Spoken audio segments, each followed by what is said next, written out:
The great judgment is upon us. The great division is crystal clear.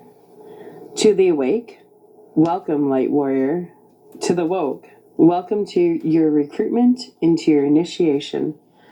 To the completely asleep, great. Greenhorns aren't MK'd yet. It'll be easier for you to receive insight and wisdom. This channel is created through peace, love, forgiveness, and compassion.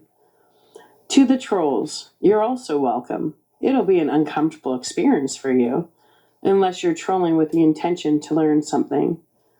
For the light will always illuminate the dark. Cheers to hoping you'll realize you've been rooting for the wrong team. The great shift is upon us. We're not the same people we once were. The tolerable has become intolerable. The silenced are seeking their truth and finding their voices. Picking and choosing daily battles are no longer choices, but a means to survival. The initiation is about reclaiming the power of our voices, realizing some situations no longer deserve our time, energy, and focus. My name is Sarah, and I will be your host.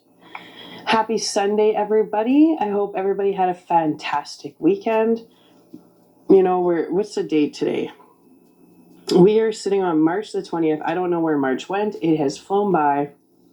Where I'm at here in northern Alberta, we still have lots of snow and ice, so really looking forward to more of spring, even though I have these crazy ass allergies.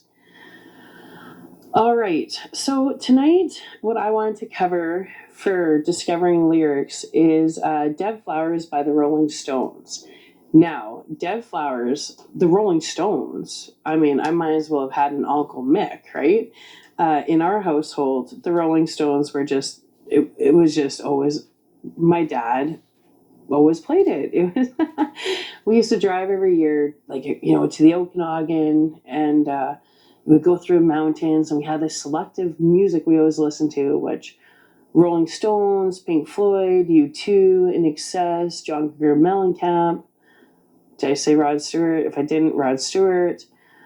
Bruce Hornsby in the Range. I remember we just always listened to kick-ass music, and that was when my parents, okay, you know what? They were who they were, but the one thing that I'm thankful for is they both really push music on us. Music, we always did housework, and music was always cranked. Music was always cranked in our house, and you didn't dare touch Dad's stereo. When he wasn't looking, you did, but you didn't touch Dad's stereo. So anyways, I feel like I have an emotional connection to all of the Rolling Stone songs. I went to Beast of Burden tour in 1993, I think it was. That's when I saw them. I think it was Rogers Place. I really can't remember, but it was here in Edmonton. Anyway, so we're going to cover Dead Flowers by the Rolling Stones. Now, I have sang to this song over the years, but I don't think I've ever really, really looked at it. What's this song about, right? But my dad used to always say to me, "This is your mom's song." And I'm like, oh, okay, whatever. They were high school sweethearts, so 15, 16, and it's kind of funny because there's always that little 15, 16-year-old in them. So I always knew that, Dead Flowers by the Rolling Stones, for some reason, reminded my dad and my mom. And I never really knew why. So I thought this would be a really interesting deep dive. And, as I deep dove on it, I'm like, whoa, pretty interesting. So that was what inspired me to deep dive on Dead Flowers, was why does my dad say this is, his song to my mom, right? I never understood it because it's not like a love song by any means of the imagination. And he said it after they split up because, they broke up, they just argued a lot. So Dad moved out a few times, and, I remember him specifically saying on a few different times that if this song came on the radio, this song reminds me of your mom. So that's the whole reason why I'm like, I gotta find out why this one gets dad so much. And my dad's just like me. He's obsessed with music. He always likes to know the story behind it.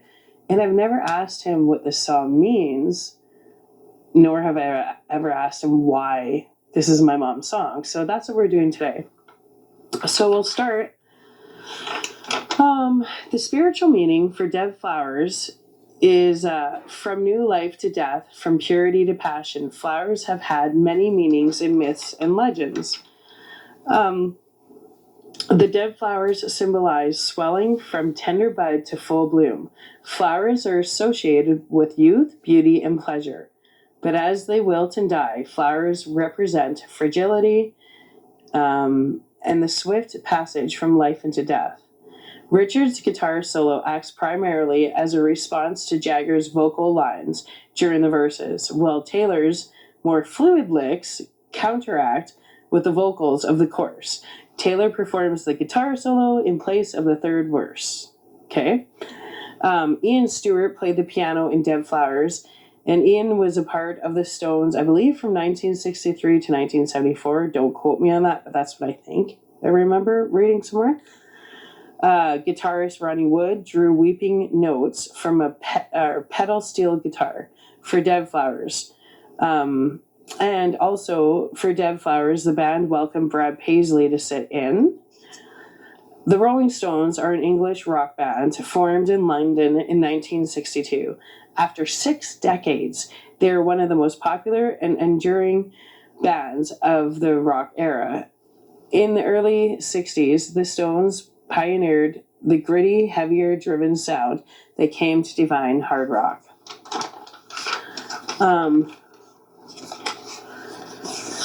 And, you know, I didn't write a whole bunch of notes on them because when I was researching, like, there was a lot of interesting comments. I don't have to take a lot of notes because the comments were pretty interesting.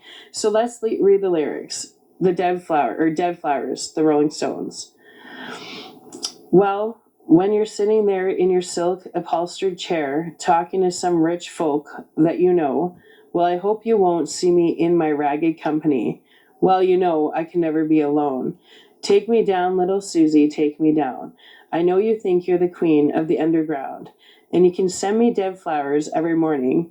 Send me dead flowers by the mail. Send me dead flowers to my wedding, and I won't forget to put roses on your grave. Well, when you're sitting back in your rose paint Cadillac, making bets on Kentucky Derby Day, I'll be in my basement room with a needle and a spoon, and another girl to take my pain away. Take me down, little Susie, take me down. I know you think you're the queen of the underground, and you can send me dead flowers every morning. Send me dead flowers by the mail. Send me dead flowers to my wedding, and I won't forget to put roses on your grave. Take me down, little Susie, take me down. I know you think you're the queen of the underground, and you can send me dead flowers every morning. Send me dead flowers by the U.S. mail. Say it with dead flowers in my wedding, and I won't forget to put roses on your grave. No, I won't forget to put roses on your grave. Very interesting. And I'm reading that thinking about my parents. I'm like, just interesting. The thoughts going through my head, but those are private thoughts. I kind of understand things a little more it just says a lot from my father's perspective, right? Time to get some glasses on here because I'm blind. Just blind. All right. So let's go through some of these comments here. Let's have a vape break. Sorry. Okay. It says, I could see how the dead flowers thing can be interpreted as junk use, though I don't think this song's about that. I think the song is about someone who thinks they're above you, treating you like shit at every turn, hence the send me dead flowers in the morning by mail at my wedding. Basically saying at every opportunity this person is sending an insult to the receiver. To send someone flowers is generally taken as a message of love, beauty, and vitality, where to send someone dead flowers is a message of completely the opposite, one of disdain, negativity, and contempt, and insult on the lower ebb of things. And the resolution of the song is in the lyric, and I won't forget to put roses on your grave, basically a way of saying screw you, but with class. The writer is saying two things.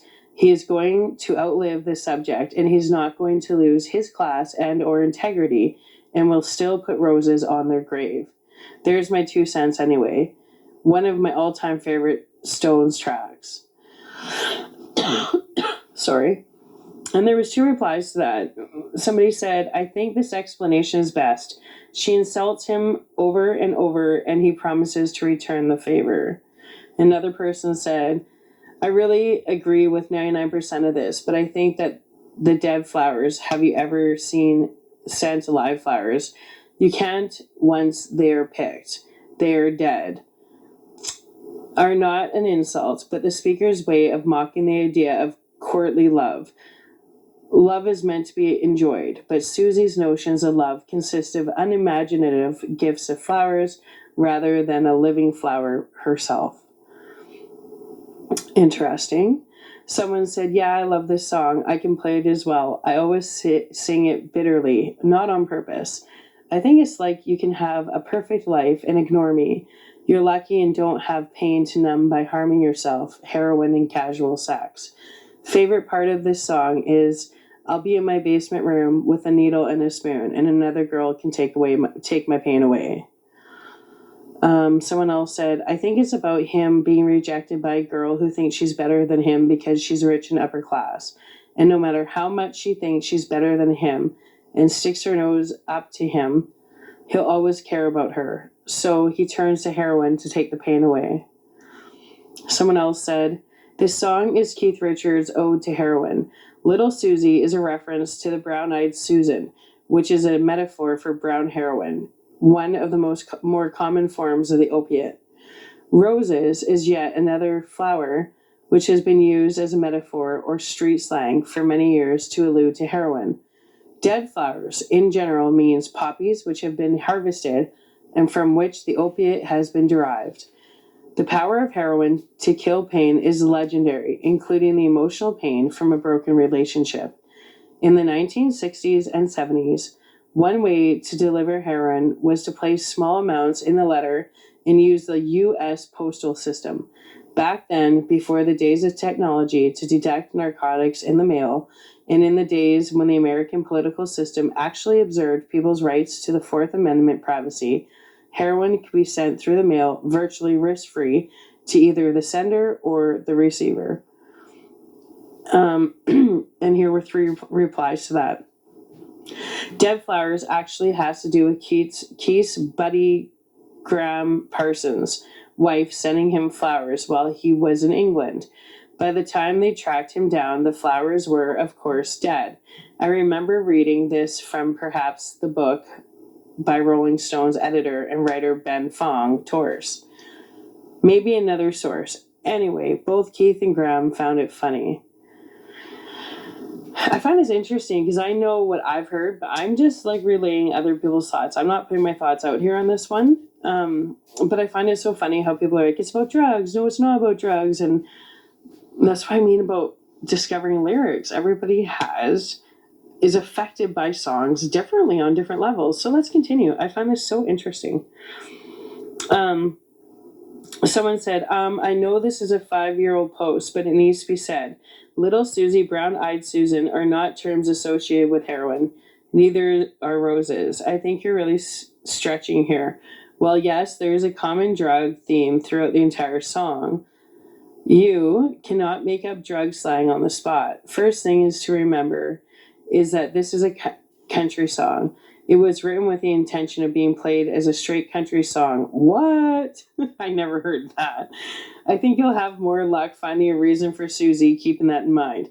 You didn't mention another girl can take away my pain, which is a direct heroin reference, Golden Girl. Just listen to the song. The too good girl left the bad boy. She thought she was the queen of the underground. Example, slumming it. She's gone and the junkies are left self-medicating like they always do. The lyrics don't seem full of hidden messages. It seems straightforward. And side note, I've definitely been in the same spot from which the narration comes. Nonetheless, beautiful song. Somebody else said, I think it's quite straightforward too, though I'm not entirely sure that what I'm understanding is right, rather than it having a hidden meaning. But I have to say that to me, it doesn't seem like she's left him, rather, he left her. Otherwise, if he was so in love with her, why would he be saying, send me dead flowers to my wedding, and then say it with dead flowers at my wedding? Like she's pissed off at him? Although he does say he won't forget to put roses on her grave. To me, it seems that what he's trying to say is that she will die before him because she's in deeper shit than he is. Also, the red roses thing, plus the rich folk that you know, plus the rose pink Cadillac, make it sound like she's rich. An actress, maybe. To me, it sounds like they're both junkies and he's going to marry someone else, which is why she's sending him dead flowers. And if she's really hurt about it and hates him for it. Again, I might be completely wrong about this, but it makes sense to me. If you think there's something I'm missing here, please point it out. I would really like to know exactly what this song is about. And I agree, beautiful song. See? That's why I started this YouTube station, because people really want to know what songs are about. And this is so interesting to see perspectives, right? I know what I believe it's about, but I like hearing other people's opinions. Another comment. This and Wild Horses are my two favorite Stone songs. I think the song is about someone who changed. Like now they think they're better than a former lover or someone like that. But the two still kind of have a connection. I don't know. I'm probably wrong. I think you're pretty close. Another comment. There are many songs credited to Mick Jagger and Keith Richards, that were in fact written entirely by Keith Richards. I'm not sure if this is one of them, but I suspect it is. I do know that the country turn they took in this song and a couple from Exile on Main Street were inspired by Keith's best friend at the time, Graham Parsons. Someone else said, I am a city feller transplanted in Arkansas. I always thought it would be hilarious if a DJ would slip this song into the middle of a classic country set.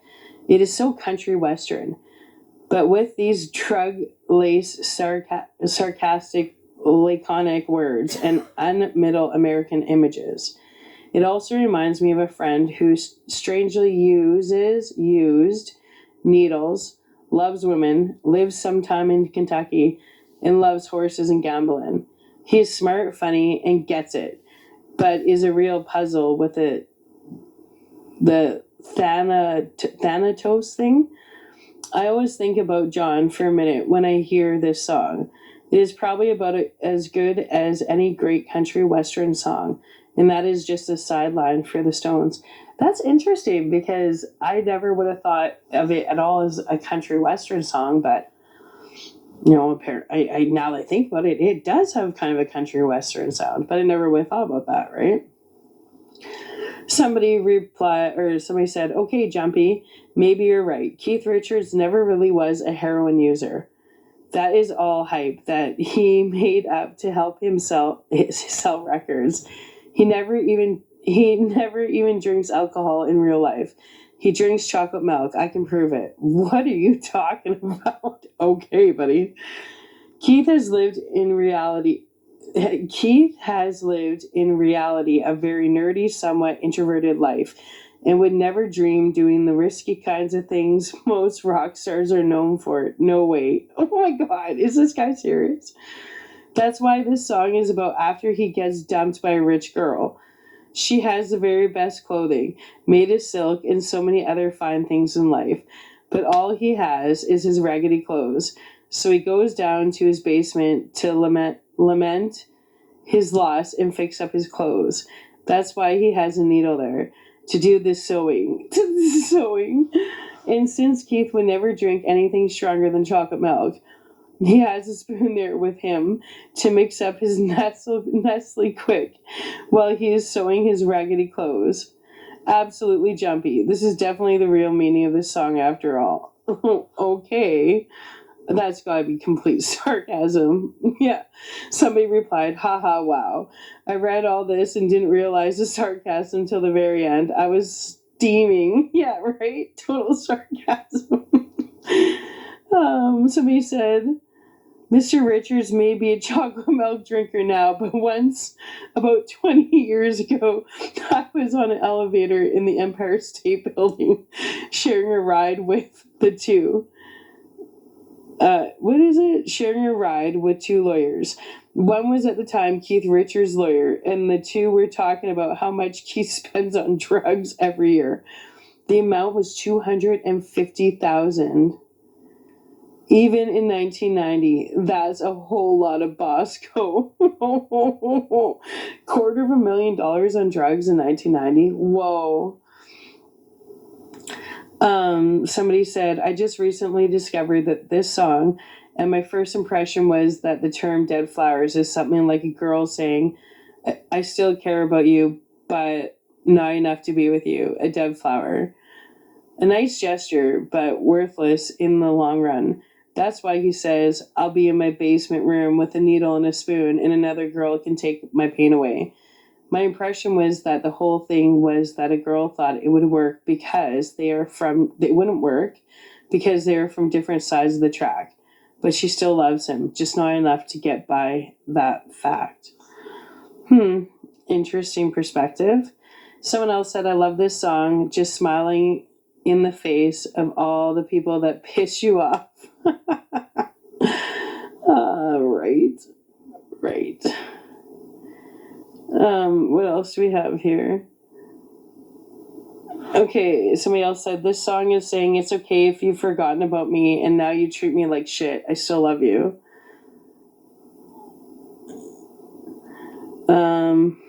Somebody else said, okay, so I totally think it's funny that some bigger Stones fan than me didn't put the meaning behind this song up here. Okay, so Mick was dating royalty in England, and she dumped him and broke his heart, only because rock artists were looked down upon. This song is about her, like most of the songs are on this album. He was the only guy in the band who didn't get knighted by the Queen. Hey, I'm 16, I can play this song. I love this song. I love this band, and no one is better. Someone else said, and he's most certainly not saying, I'll still love you, when he says he'll put the roses on her grave. That's obviously Keith's eloquent way of saying, fuck you, you snotty fucker. You'll be dead and gone, and I'll still be here shooting up and rocking. Also, piss can be substituted for roses in this case. You've missed the whole point. Someone else said, and you can send me dead flowers every morning. Send me dead flowers by the mail. Send me dead flowers to my wedding. And I won't forget to put roses on your grave. I think this is him saying that even in death, you were better than me on my best day. Oh, that's a sad thought. Someone else said, it'll never end. Why don't we just say all songs by all bands are about heroin? Grow a brain. Somebody else said, Keith Richards never really was a heroin user. Are you insane? The guy did it every day for 20 years. He even got busted in Toronto for possession of heroin in 1977, and he did a concert for the blind to get out of jail. Oh my God. Keith Richards is one of the most notorious drug users of all time, and that includes alcohol, and he survived it all. He can still function properly now, unlike Ozzy Osbourne. Keith might be the toughest fucker on this planet. Anyways, this song is sweet. They played it at a concert when I saw them, and Ron Wood played the side lap guitar. It was awesome. Unreal. Someone else said, I believe Certain was being ridiculously sarcastic, but anyway, I absolutely adore this song. It's freaking amazing. I agree that it is about heroin. Maybe about using heroin to get over some rich girl who thinks she's better than him. Yeah, I totally agree that it's about heroin. What else? Someone else said, My interpretation is that a girl thinks she is superior than him and has left him, starting to treat him like shit. But deep down inside, he still loves her. That's why he put the roses on her grave, even though when he gets from her, what he gets from her is only dead flowers. Yes, it can be about heroin, but sometimes you got to look down and seek for your own interpretation, and that's mine. And somebody replied, that's the deeper meaning here. I think making a few obvious references to drugs doesn't necessarily make the entire song about drugs and serotonin, has suggested. Maybe he's right, though. It's not nearly as ridiculous a stretch to say this is a drug song as the stretches I've seen on other song explanations.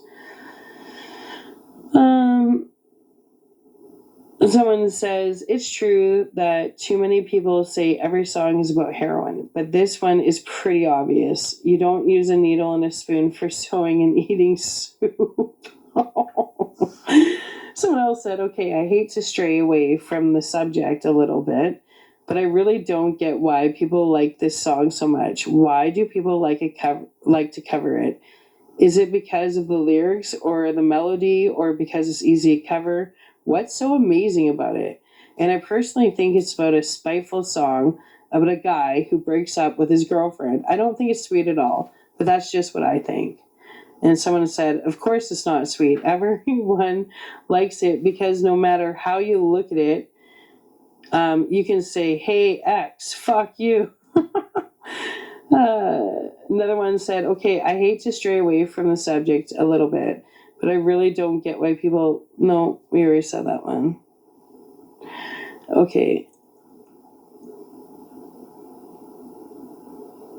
Someone says, when I get ripped apart by a girl who basically told me just that, I turn to drugs and alcohol and other women.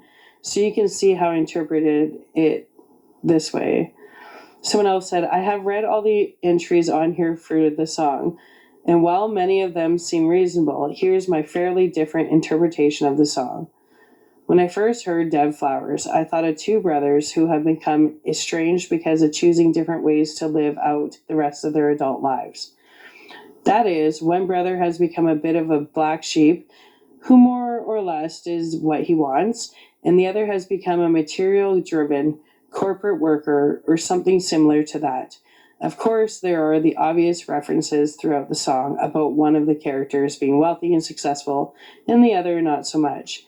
I think of the Dead Flowers theme and title, I guess, as a reference to the success-driven brother sending the other entirely insincere greetings, salutations, congratulations, and is compelled to do just so, or to do so just because he feels it's expected of him.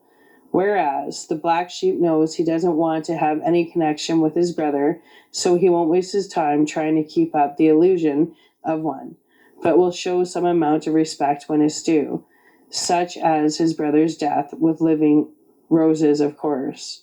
Now, I don't know what a rose pink Cadillac means to Mick or Keith, but my mother sells Mary Kay cosmetics, and once an employee of that company reaches a certain level of success, they are given a pink Cadillac. For a while, it seemed to be the ultimate goal of anyone starting in the company. So when I hear the lyric, I think that the success-driven brother is happy because he's made it in the corporate world, and the other is just doing what he wants to do. And if you were to know both of them independently, you'd probably never guess that they were even related. Of course, this is just one person's opinion, and it probably came to me because the situation is happening to my brother and myself. He would be the corporate ladder climber, and I'm a bit of a bum that does whatever he wants to do. And, well, we're certainly not estranged yet, but it wouldn't be a surprise if we were by my mid-20s or so. So that's where the interpretation comes from. Yeah, I definitely understand what you're talking about. I feel that, for sure.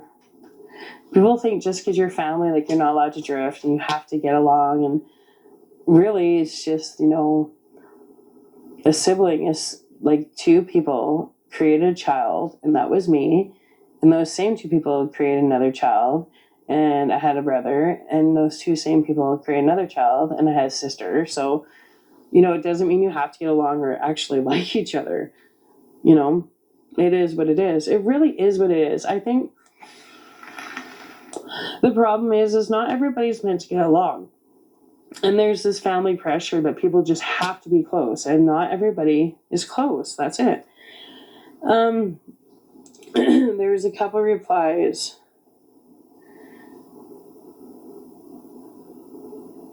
No, let's go back.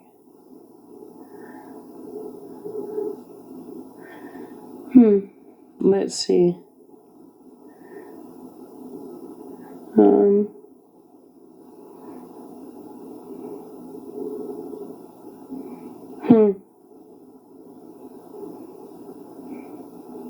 The Mary Kay one makes me laugh. Okay, so let's go and check out more. Someone said, I think that it must be a good song to have so many interpretations. I think that it is partially about drug use, needle, and a spoon. Keith Richards was clearly talking about Martha Stewart. I think that the song is intentionally unclear about what he thinks of the girl. It could be that he loves her despite her universal bitchiness. It could equally mean that he wishes her to rot while he dances.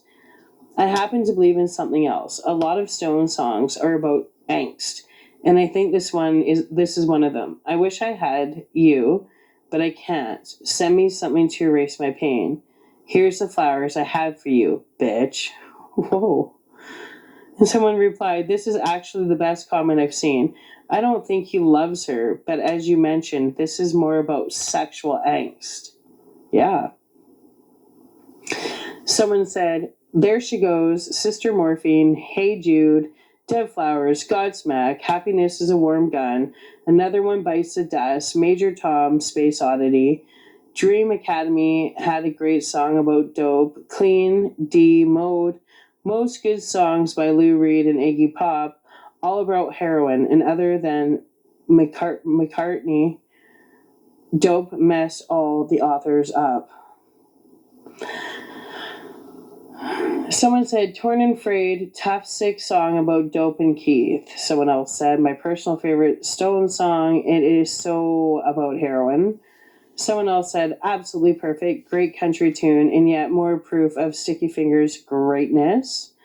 Somebody else said, this song is about a guy who's out to be self and perceive self and is discord.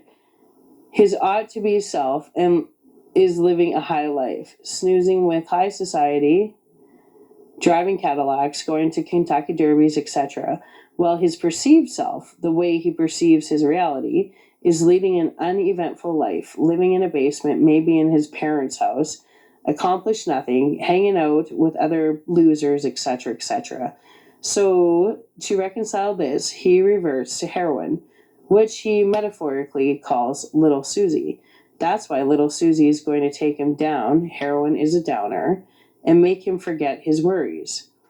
And she is the queen of the underground, obvious reference to heroin's deadlines and negative connotation.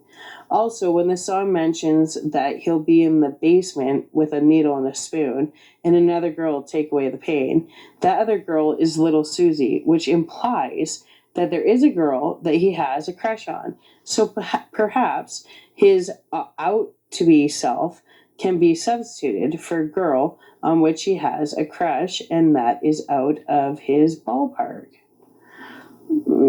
Possibly. Someone said, if Susie is heroin, then what is it doing on a silk upholstered chair or with a rose pink Cadillac? Not really something it seems that the speaker would drive.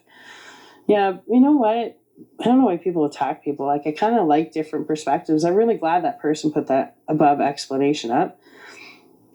Someone said, this doesn't sound very sweet. It's kind of mean of him to tell her he won't forget to put roses on her grave. How can he be sure she's going to die first? I think he's practically wishing her to die.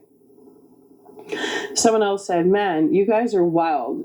Seems to me when dealing with first-rate art, which in my mind, this definitely is, you have to be ready to read, feel all sorts of meanings. For me, Dead Flowers is about several meanings: loss of love, broken relationships, and definitely smack.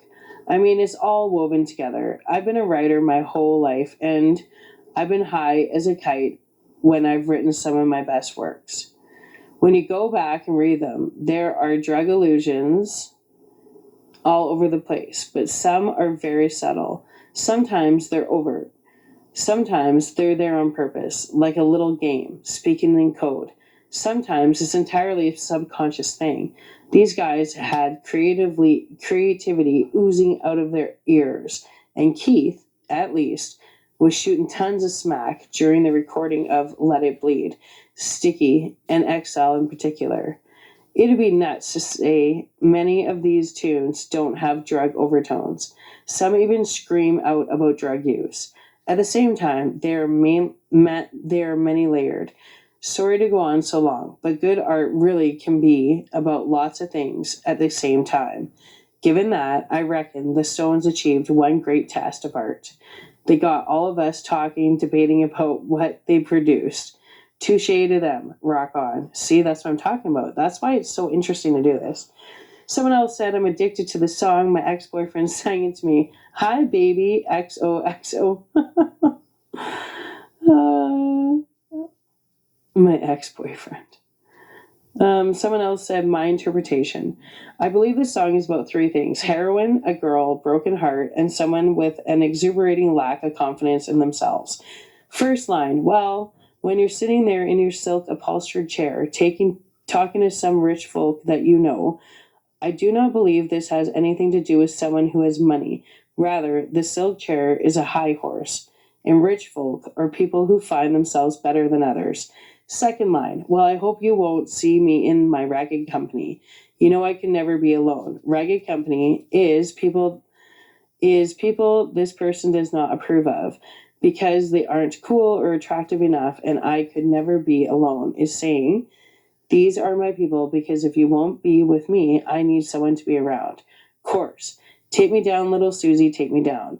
I know you think you're the queen of the underground, and you can send me dead flowers every morning. Send dead flowers by the mail. Send me dead flowers to my wedding, and I won't forget to put roses on your grave. Susie is the person that the song is about. Whether it is a romantic or not has nothing to do with it. I think this is because of that next verse that says, and another girl to take away my pain. He may or may not have had sex with her, but needs another woman sexually or unsexually to take his pain away, and or another girl is referencing heroin. Queen of the underground means someone who thinks they are too cool or better than everyone else. The dead flowers represents heroin, and roses on your face means screw you. Third line, well, when you're sitting back in your rose pink Cadillac making bets on Kentucky Derby Day, sitting back in your rose Cadillac means, again, sitting on your high horse, maybe even being judgmental. Kentucky Derby days could mean concrete or any social gathering, or crowd that she runs with. Fourth line, I'll be in my basement room with a needle and a spoon, and another girl can take my pain away.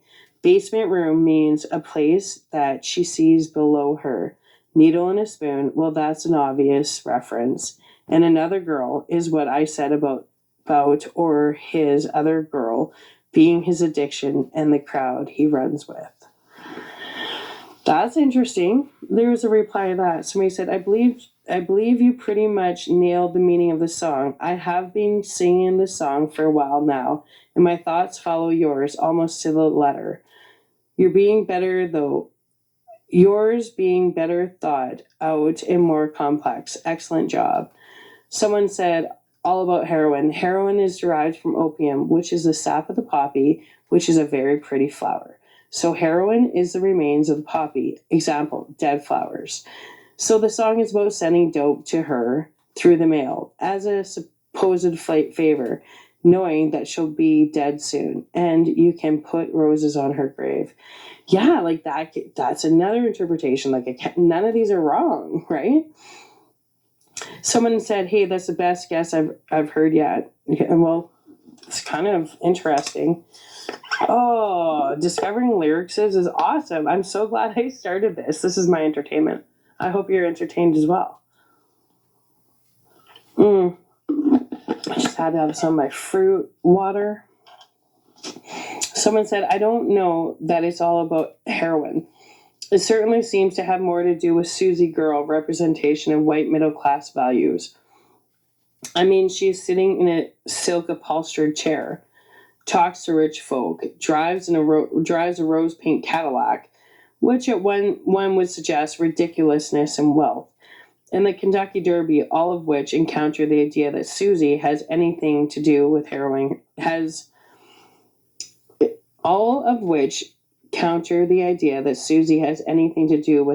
herself.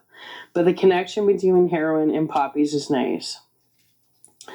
Someone said this is on one of the best Richards and Jagger songs. The song is clearly about drug use and a lost friendship as a result, but the theme of the song does not take away from the fact that this is just a terrific song, so stop analyzing and play on. No, analyzing is the fun part, buddy. Someone else has their interpretation. It says, am I the only one here who actually thinks it's him dumping her for another girl, not the other way around? If she was dumping him, why would she feel the need to send him dead flowers? And why would he be getting married?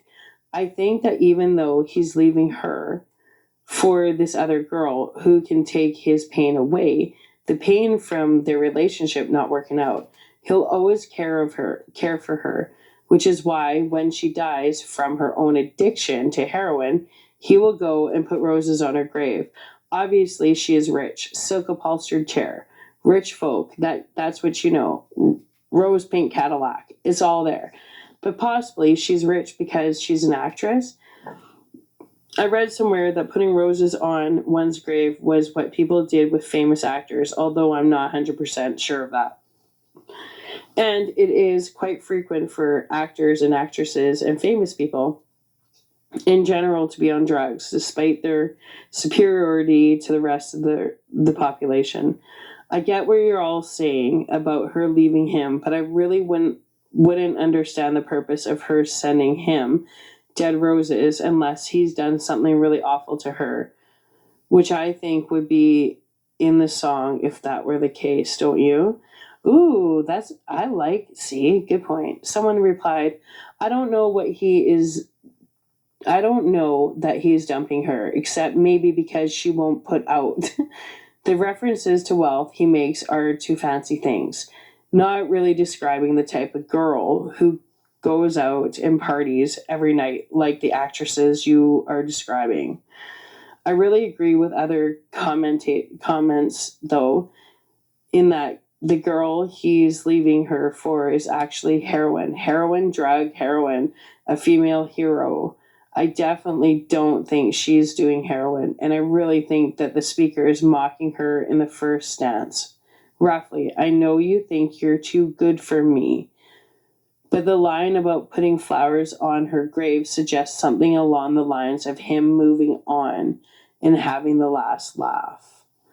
Another comment, I had to create an account because the ignorance is just killing me in these comments. This is a Rolling Stones cover. This song was written by an outlaw country folk artist by the name of Townes Van Zandt. He was a reclusive and depressed person who enjoyed opiates. Fact. My take is a girl that comes around only to use smack with him and will not admit she loves him enough to accept him into her high society life. I can relate as I play a similar style of music, live in an area where he wrote this and uses opioids. Townes reference opioids in a few of his songs. Look up on YouTube, Sitting, Waiting Around to Die. Wow, that's super interesting. See? you hear that and you're going, well, the song makes a lot more sense, because when you think about it, you're like, well, why would Keith and Mick Jagger write about this? But if it's a cover, then they didn't even write it at all. Someone said, hands down for this comment, Townes Van Zandt is maybe the most underrated singer-songwriter of all time. In my opinion, he is even better than Dylan. Okay, so Townes Van Zandt, if you want to look him up, is TOWNESVAN and then ZANDT. I'm going to check him out. You should check him out too. Someone said, the ignorance is outstanding. I agree, particularly yours. Jagger and Richards wrote Dead Flowers. Van Zandt was the cover. I actually did a bit of research before I posted. You should try it sometime before you go around calling people ignorant. Well, I did, when I did my research, it did say that Keith Richards and Mick Jagger wrote the song. So I'm just reading people's. Someone said, I had arrived to say the same. Jagger and Richards wrote it in like 71 or 74, and Townes Van Zandt covered it in 91 or 94, something like that. And I think it's about poppy flowers, dead and dried. Someone said, actually not true. It's a Jagger Richards tune.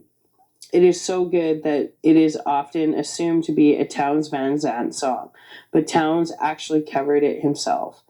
Someone also said, I have no idea what these lyrics mean, but I used to sing it in my grandfather's car, which was given to me at 17, and had a bad head gasket, which meant it might or might not turn over, or possibly something else was causing that problem. I'm not a mechanic, but it was perfect song for the situation, it seemed. We'll do another one here. Songs about unrequited love, loving a girl who doesn't love you.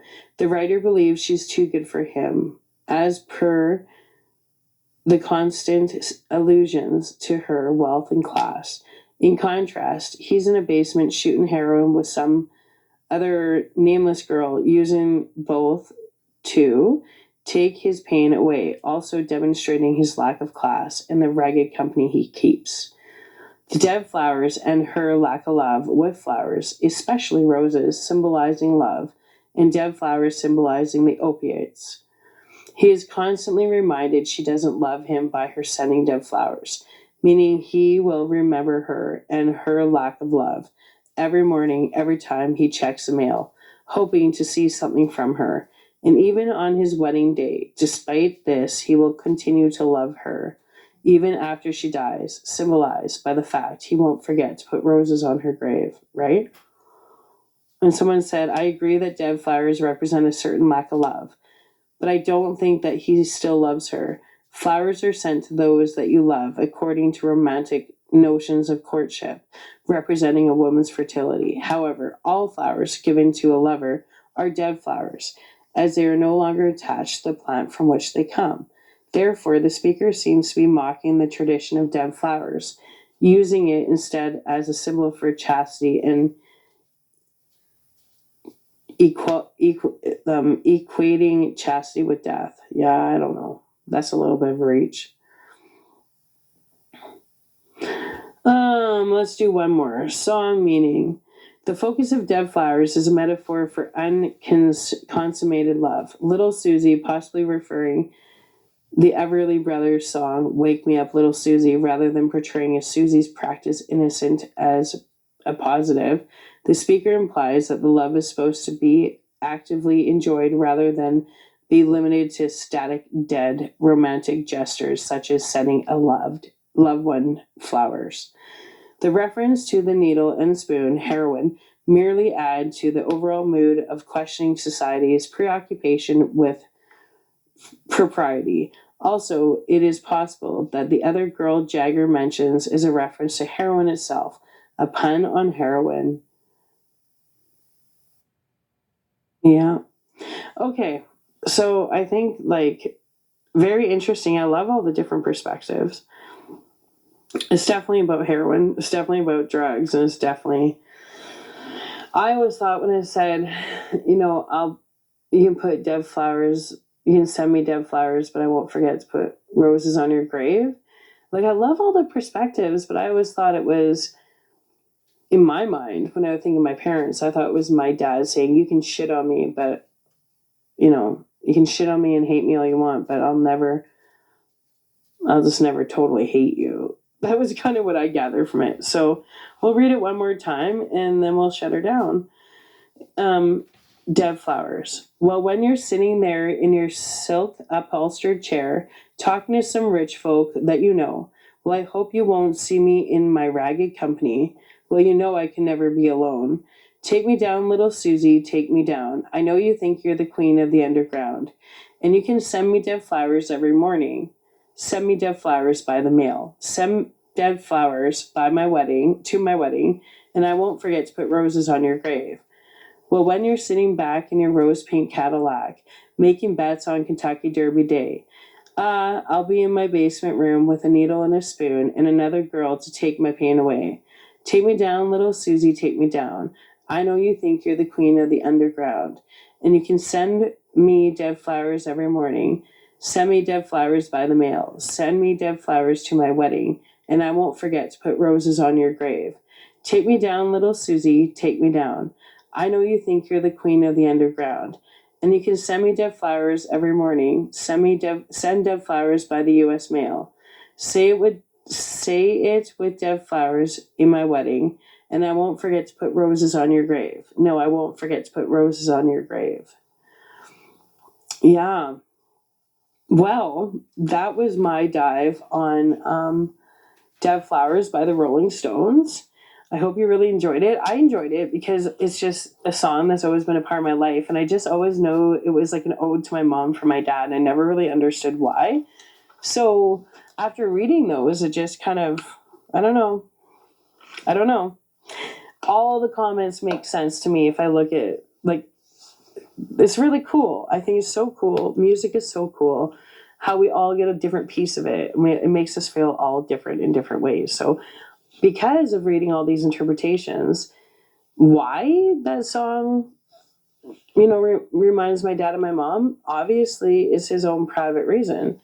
Because as you can see, everybody was convinced, no, I'm right about it. And everybody had really good points, but it's art. And you interpret it with your soul and your emotions. So it's different for everybody. So Dad, I guess I'll never know. Only you know. So thank you very much for chiming in. I had fun doing this. I love covering the Stones. I'm thinking, I'm going to leave the next one a surprise. I have a list about 20 for sure that I need to cover, and I'm not sure which one. We'll see what my mood is like tomorrow. Everybody, thanks for chiming in. I suggest go listen to some good old Rolling Stones. Look up Dead Flowers. Check it out. It's a great song. You'll get in your head. It's pretty catchy. It's just a song I grew up with. Straight up. It's like family. It's like calling Uncle Keith and Uncle Mick, right? I swear they were like uncles to us. That's how much it was a part of our household growing up. So wherever you are, whether you're going to sleep, if that's the case, sweet dreams. If you're just waking up, grand rising. If you simply can't sleep because you know what, you just had too much going on today, I have other videos. You should totally check them out. Please, everybody, don't forget to practice peace, love, forgiveness, and compassion towards everyone you meet today and everything you do. And don't be so reactive. Like, don't stop, breathe, assess, and maybe choose not to react today. And like my Nona said before she died, maybe somebody needs this advice right now. I'm pretty sure somebody does. But she goes, a tesoro. The more difficult you make your life, the harder it is to be free.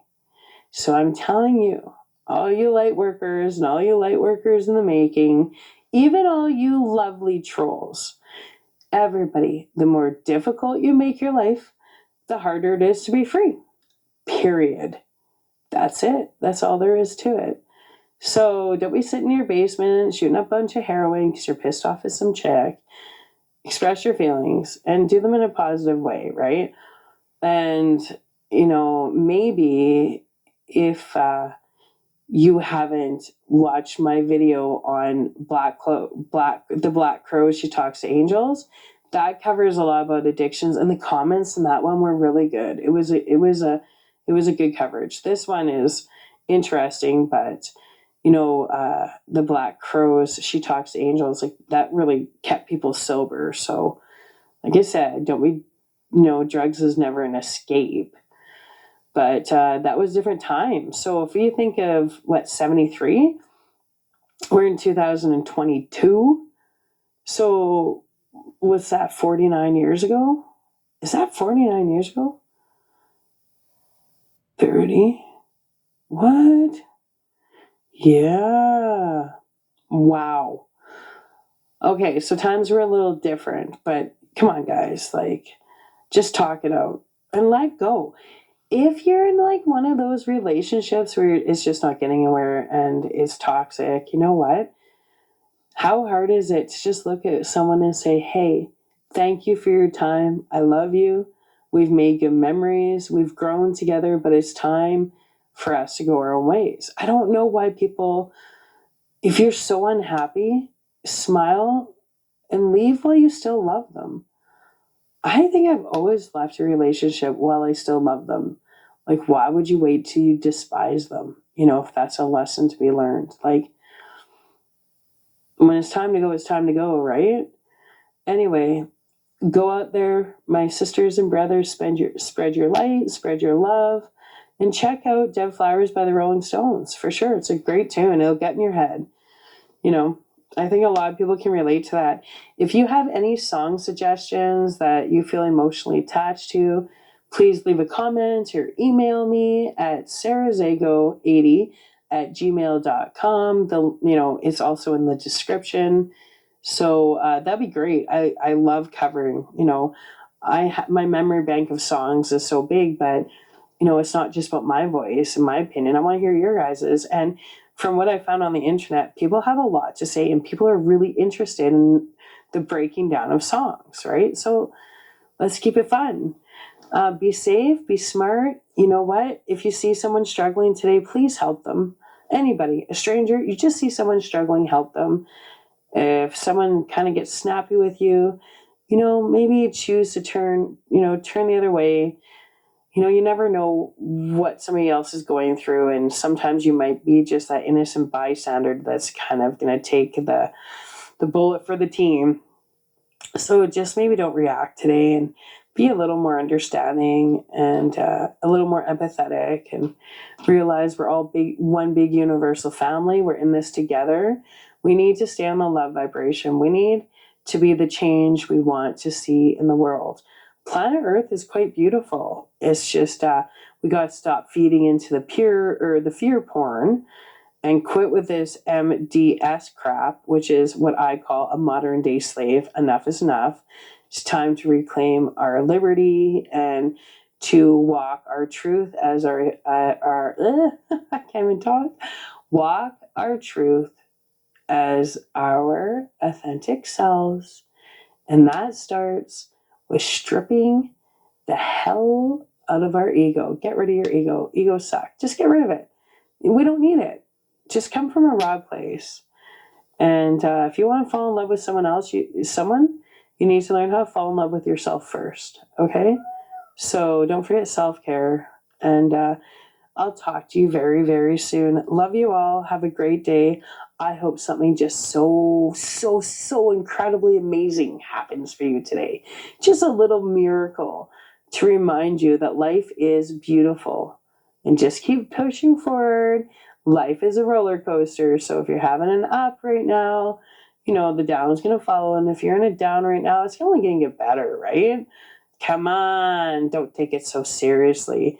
Our lives are nothing more than a series of moments. Pick your moments wisely. Create your moments. That's the freedom we have. All right. Love you all. Sweet dreams. Ta-ta for now. Ciao. Bye.